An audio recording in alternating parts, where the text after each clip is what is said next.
น้ำขึ้นร้ายขนาดนี้ผู้หอดผู้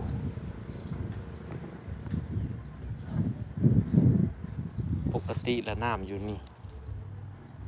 อันนี้ขึ้นไปผู้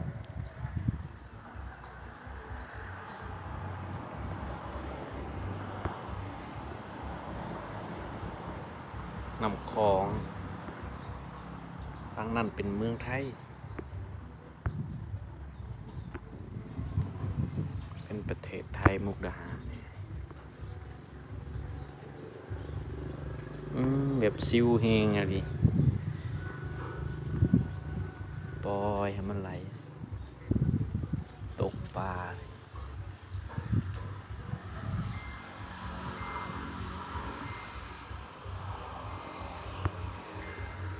มานั่งหลับลมชมวิว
หนึ่งที่ได้ถือว่าเขาที่ได้ทำมันจำ